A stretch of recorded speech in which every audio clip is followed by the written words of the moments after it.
For our next panel, I'd like to re-invite Nir, hi Nir, and we're going to focus on payments. So I would like to invite Sarel, Sarel Tal, hi Sarel. Sarel is the VP there from Rapid. Good to have you. We have Aaron. Cool, Aaron. Wonderful. Aaron Reed is the VP Payments Strategy at Melio. And we have Shiri Schneider. Shiri? Wonderful. Shiri is the VP Global Engineering at PayU. So if payments is your thing, I think we have a really impressive selection here. So please enjoy yourselves and get away. Hi, how are you? Okay. So why won't we survive the traffic on the way here, right? So why won't we go around the table just to introduce yourself real quick, and we'll start. Please go ahead. Start. I'll take it. My name is Sorel. Good morning, everybody. I'm VP Mayor of Rapid. Rapid is a FinTech as a service company, or what we call the AWS of FinTech. So we enable our customers to connect to all the variety of FinTech services, anything from collecting funds, holding funds under the rapid regulations across the board, across the world, and dispersing funds, again, globally across all the same methods that we collect. So typically an API-based platform covered by global financial regulations. Thank you, Sarel. Owen. I'm Aaron Levine, VP Payments Emilio, business payments experience, surface directly, and through a variety of parties. Thank you. Shiri. Hi, nice to meet you. My name is Shiri Schneider. I'm heading the engineering organization in PayU. It's a global organization. We have engineers located in, obviously, Israel, Poland, Romania, South Africa, and Colombia. So if you can understand from that we are a PSP that is uniqueness and expertise in emerging markets. Basically, we are processing payments in all those markets. Great, thanks for that. So we wanted to talk about PayTech, payment technologies, and embedded finance today. Maybe we'll have a general question for everybody before we start. What are the main challenges that the industry is facing these days? And how do you overcome these challenges with your companies? What do you do? Well, Read first, Owen. Okay. I think it's great to be here, first of all. I think there's so many challenges. We just all enjoyed a fun weekend 2 days ago. Payments became, no one's interested in doing payments, I think, at the end of the day. Payments is a portion of any other business or interaction you do. And what's happened over the last few decades is that payments have become more and more seamless. It started with, you used to make payments through your bank, that was the only alternative you had, cards, e-commerce, that is PayPal and many other solutions, and better embedded payments. And I think that is continuing, and now it's becoming more of a commodity.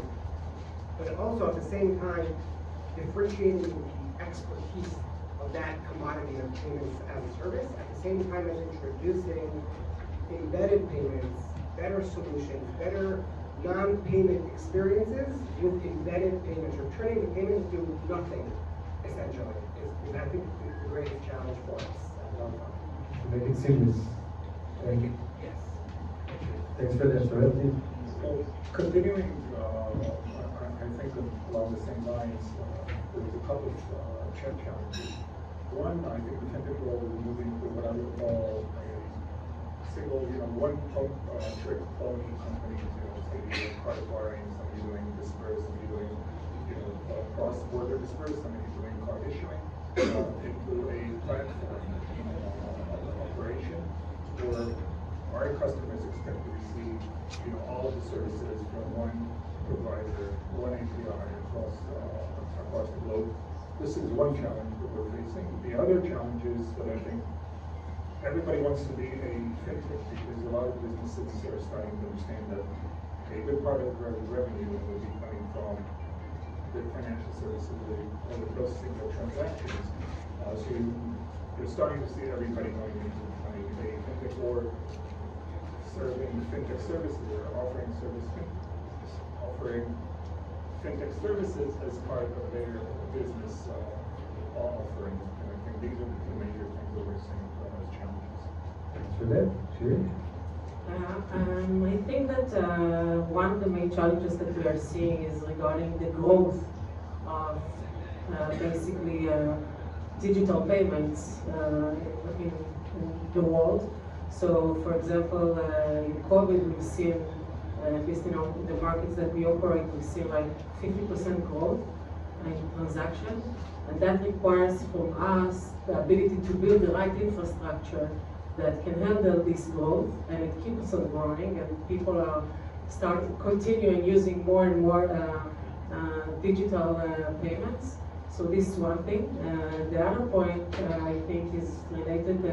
We heard before the open banking discussion, and more companies that integrates, that creates additional payment methods in the world that basically requires for the FinTech company to be able to support those different payment methods. And as we can see, like in Israel, everybody knows Bit, but obviously in Colombia, we do not have Bit or anything else. So that means that, for example, we have support today over 250 payment methods globally. So, and it keeps on growing. So this is another challenge that we are facing. Thanks very much. Super interesting. Sarah, I want to take it back to you. We see a growing discussion about super apps in the fintech space. How do you see that from your point of view? Is this just a hype, or it's something that is here to stay? Well, it's an interesting question, and I think it's a continuation of what I started earlier speaking about it. We are seeing this super app notion being kind of a hype over the last probably 12, 18 months. But I think there's a little misunderstanding or misuse when we're starting to use super apps in conjunction with FinTech. The original term of super apps was associated with applications like WeChat and Alipay or Alibaba, where you or consumers could get access to a variety of services. I mean, anywhere from ride-hailing to ordering food, online shopping, tickets, and anything through one app, one interface. Eventually, what is behind these applications is also a payment method, and these apps, are actually today kind of the e-wallet or the payment method of choice for the users. But this is, picking up mainly in Southeast Asia. We see GrabPay, Alipay, WeChat, and other local applications. In other parts of the world, we're not really seeing super apps, but we're seeing a similar, somewhat different process where businesses want to tap in deeper into the payment space. So we see Google Pay, we see Alipay, we see WhatsApp is trying to push in a payment application, and we're seeing this trend of people trying to have the payment services as an integral part, seamless part of the customer experience using their service, essentially turning into some kind of a fintech provider. The effect that this has on the payment world is that we as payment providers are expected to provide these API capabilities to support these services for these companies, which are generally not fintech companies, to provide fintech services. But it's not only the APIs, technical capability we integrate into these services, anyway from managing wallets or a ledger infrastructure that people can manage their wallets on top of, or the ability to collect payment through card acquiring or any other local payments methods like Shiri mentioned, the 40 payment methods that they support, card issuing, virtual cards, physical cards, tokenizing the cards in Google Pay and Apple Pay, and so on. So in addition to all of these APIs and capabilities, in addition to the ability to service these in a specific region, you now need to service these across multiple regions, because Amazon Pay or WhatsApp have customers all over the world, and they are expected to provide these services on a global basis. But this is not only a technology play, it's also a regulatory play, because these companies are not financially regulated. They cannot hold the funds, they cannot collect and move the funds without being financially regulated. So So they expect these providers to not only provide technical capabilities, but also provide the financial regulation. I can, maybe share one example of Viber. The WhatsApp, like in many countries around the world, they have 350 million users. They also wanted to add the ability for people to collect all the dispersed funds, basically a Viber Pay capability. But instead of building their own financial regulations in the countries they operate, build the technical capabilities, they've integrated into the Rapid APIs, and over I think 4 or 5 months, launched what is now Viber Pay, which is basically a white label rapid service branded as Viber. Thanks for that good example. Aaron, I want to take it to you. We can't have a conference without talking about COVID-19 and the pandemic, right? Maybe you'll share with us your experience on the impact of COVID-19 on PayTech, payment technologies, and how did you respond to this in your company? I think quick history on Elio is helpful here. One of our co-founders, our CEO, Matan Bar, he launched the PayPal consumer app, PayPal, and he always jokes like we couldn't do anything wrong. No matter what we threw out there, crazy adoption. Everybody was pivoting from paying bill pay or paying ACHs to B2B payments, and everything was successful. Leaving PayPal, looking at business payments, 30 to 40% of business payments in the US are paper check. Paper check means the following: 10 business days of travel time, trillions of dollars stuck in the US between buyer and supplier in 2023. So when we started the company, we realized there was a massive non-digital, manual, physical money movement happening in the B2B space. Most B2B payments are non-digital. Even the digital ones are ACH, which is digital to some degree, but the real workflows behind the scenes are completely manual efforts. Cards, probably less than 6% of B2B payments in general, including virtual cards, travel cards, you name it. When we started COVID-19, we thought we're only servicing accounts payable and accounts receivable, small business payments. What we realized is so many things are dependent on physical meeting each other, like the putting the paper check at your vendor, sending your invoices with a delivery person. So many businesses interact personally, physically. And beginning of COVID-19, we realized the massive opportunity in, it's almost crazy to say digitization today. Many, I would say even most of the industries in the US today are non-digital when it comes to business payments. So that's the beginning of COVID-19. We saw this massive jump. I think today, looking back, there was a lot of things that happened, right? The VCs got well funded, many tech and companies grew, e-commerce, of course, we're all very familiar with. A lot of processes grew together with COVID-19 and the shutdown, but more likely than not, we didn't really change behaviors for good. It was a small motion of trying to figure out how to deal with that situation, but not a complete revolution of how we're doing business, how we're interacting with our vendors and customers. In COVID-19, we saw a crazy adoption of our experience directly, as well as our embedded experience. And then the next thing we realized is revolutionizing business payments or coming to digitize business workflows means really believing that the workflow matters and going to as deep as possible to our customers. And I think one of the things we're super proud of is that we built a platform that can be embedded pretty much in any experience. And we've seen a very unique inbound of partnerships coming through. We now power QuickBooks, all QuickBooks, accounts payable, accounts receivable, powered by Elio, accounts payable, powered by Elio. And we saw a huge uptick over there. Capital One, a bank that knows how to move money, knows how to target and brand small businesses. They're the second largest small business issuer in the United States. Couldn't figure out how to turn that relationship into a full-blown business operating system for those customers. And their first step in was accounts payable and accounts receivable. And that was another very successful relationship. And realizing we don't have to bring the customers to us, but the opposite.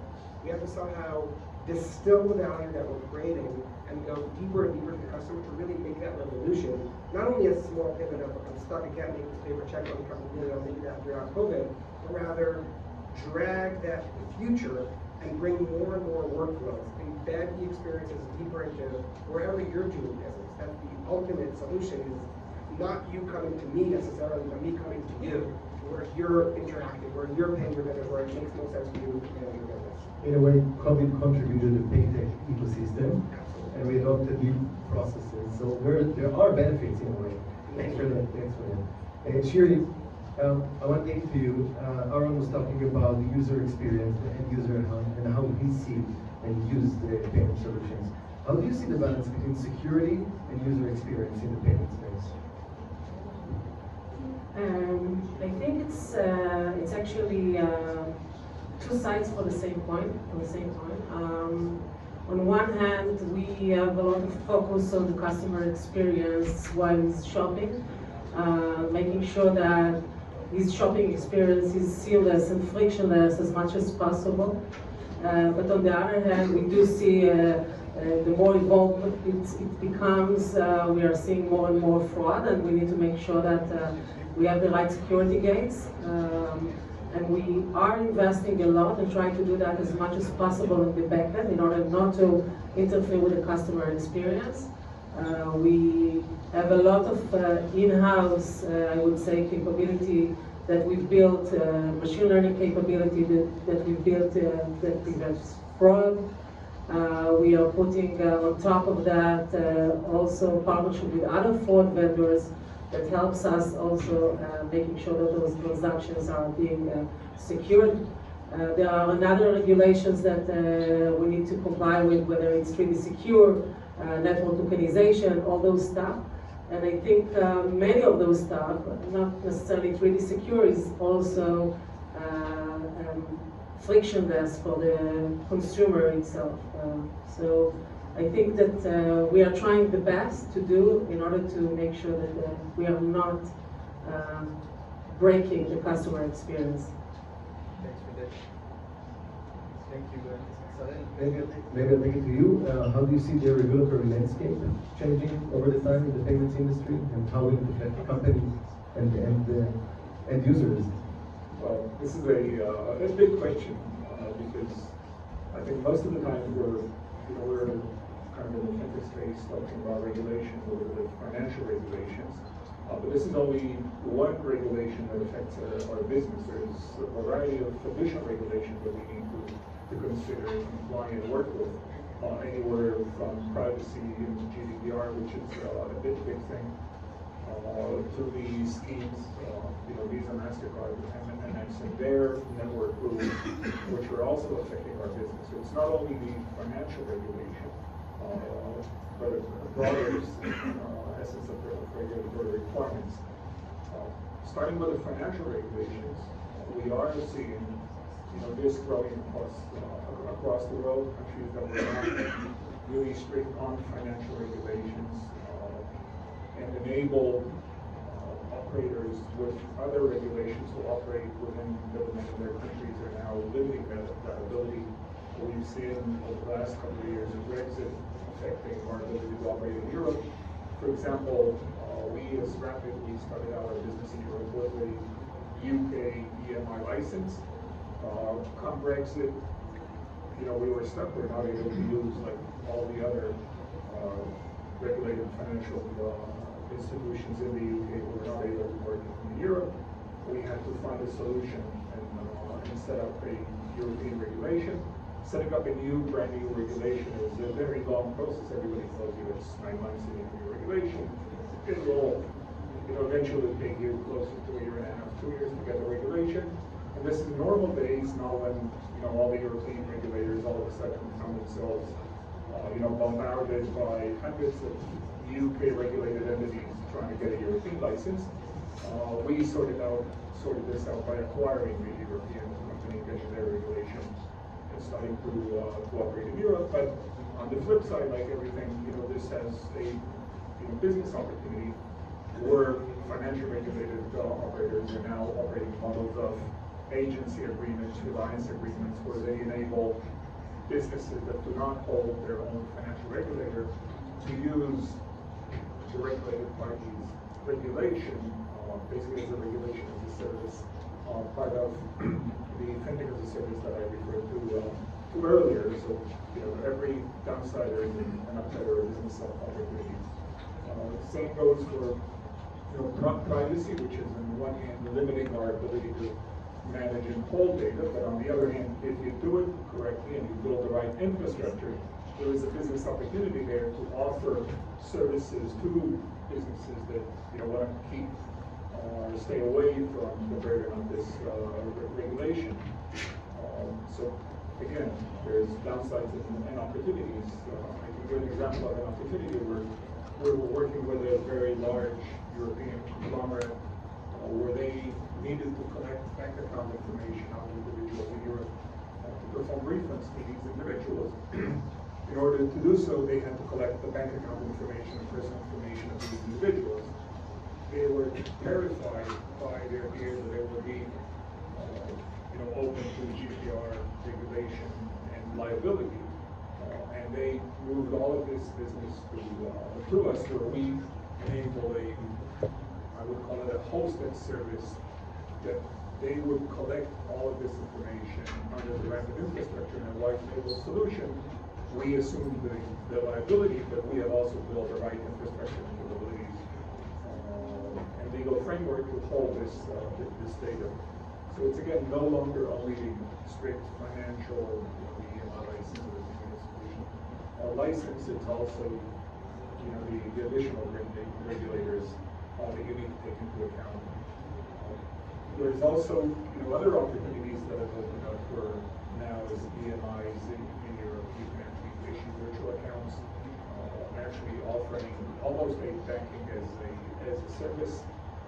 Where again, as an example, we've launched a service called a Rapid Bank Account, which is managed under the Rapid EMI license, where we offer the users a wallet, a white label wallet, together with a bank account, together with a card, a virtual card, or a physical card, which is essentially a bank account, and all of the regulatory requirements that are there.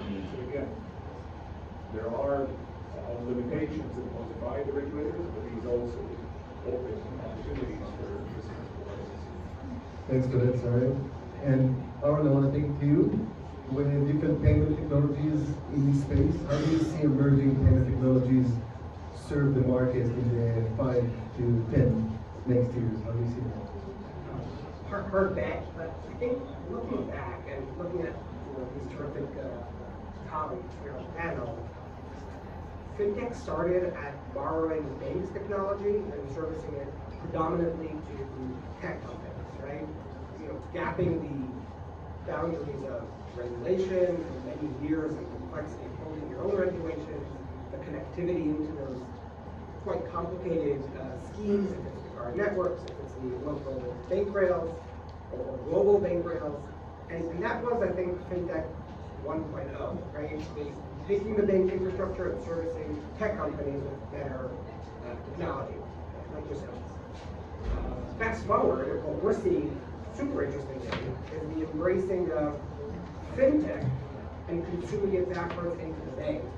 And I think that's a really interesting phenomenon that we're seeing more and more of. FinTech becoming the experts of financials. We spoke earlier about the balance of risk and regulation versus customer experience and seamless and quick, fast interactions.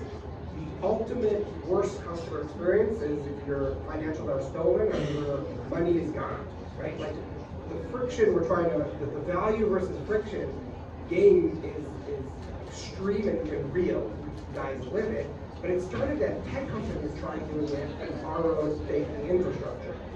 We're seeing more and more the opposite direction, and I think the life cycle of these technologies is they will be able to easily react the banks to the core tech gap, and once they also service FinTech experiences, applications, interfaces, they'll have a really interesting competitive advantage. And I think another really interesting thing, which many talks about, is the real-time payments in the United States, and generally speaking, instant money movement. A lot of the complexity of the money movement has to do with risk. Most of the time, instant payments has a margin available to it because of risk management. But if you go back to the financial institution, their ability to move money instantly is greater than any FinTech. And once the banks will fight back or will have better experiences, I believe they're very well positioned to win the market. And I think a really good example is Zelle. So Venmo, Cash App, killing it, successful. 3 years forward, no one ever believed the banks could do it. Zelle is 10x bigger than both of them combined. Banks are well positioned to win, and I think the next few years will be the years where banks borrow FinTech to fight back. And I think that sort of time that we're in, between real-time payments and better core bank infrastructure, as well as more companies doing both finance to tech and then tech back to finance, will be a really interesting phenomenon. Thanks for that. Well, Shiri, I want to take it to you. How do you see the future of payment technologies evolving in the upcoming years? So I think we talked about it, that this is still a growing market, and we are seeing that we will continue to see those growth and the needs to support the expertise in each of the local market, because at the end of the day, when we pay locally. And I think this is exactly what we in our company, and I think it's a little bit different with many global companies that basically start global and then try to find the right local players and to partner with. We are starting bottom up. We are looking first at the local markets. We are working directly in 20 countries that we operate in, and we are building the expertise locally. We have the team over there locally, with the local culture, local currency, and physically being those markets. And from that point, we are looking at a global manner to serve the global merchants that wants to operate in each of those local markets. So I think we will see more merchants as well expanding their specifically local opportunities into global markets, and I think this is the challenge that we are facing. Thanks very much. Sorel, next question for you before we wrap it up. How do you see the future of PayTech, and how do you see cryptocurrencies getting in there from your point of view, of course? We can't have a PayTech panel discussion without talking about cryptocurrencies, obviously. Yeah, no, it's interesting because I had an interesting discussion. Walking in was a guy that went to elementary school with me, and he's now studying the business associated with not so much cryptocurrencies, but blockchain technology. I'll start with that because I have a quick answer for this. Generally, being a financial regulated company, we're bound by the banking partners and our downstream financial partners. And as long as these partners will not heavily support cryptocurrencies, we're very limited in our ability to support cryptocurrencies. So this is now limited to very specific use cases, specific categories, and applications. We, as a company, are still not able to support this across the board again until the regulators will align. In terms of the future, I think going back to your question about COVID, one of the things that we realized post-COVID is businesses are going global. A lot of businesses used to operate in their own country, maybe region. Post-COVID, they have identified the opportunities to work on a global basis, and we are therefore required to provide them services on a global basis. And again, this is not only the ability to provide local payment methods, it's also the ability to provide local regulatory coverage and support the customer experience, which is different. Starting from paying with QR codes in Asia Pacific, all the way to cash in Latin America, to ideal in the Netherlands, and these are all different customer experience, customer journeys that you need to support seamlessly for these merchants. And I think this is where we see the major challenge. Being here, I think in Israel, also related to the regulatory changes and opportunities that are now have opened up in Israel, where the Israeli regulator is enabling non-Israeli regulated entities to operate in Israel, thus providing these providers direct access into the local exchange network. As one example, we will start hopefully see these capabilities in other regions, kind of a better alignment on a regulatory point of view between different regulators, and that will open additional opportunities for the providers to provide better services. And I think one of the important things is faster movement of funds and cheaper movement of funds, because today moving funds on a global basis is a very expensive and time-consuming effort for businesses, especially when it comes to B2B payments, where the amounts are significantly higher, and the value of these, this money parking in the way for many days is, becomes very expensive for businesses. So this is a great opportunity, and I think this is a great movement by the local regulator. Thank you very much, sir. Anything to add on top of this before we wrap it up? Okay. Shiri, Sarel, and Aaron, thank you very much for joining me today. It's truly amazing.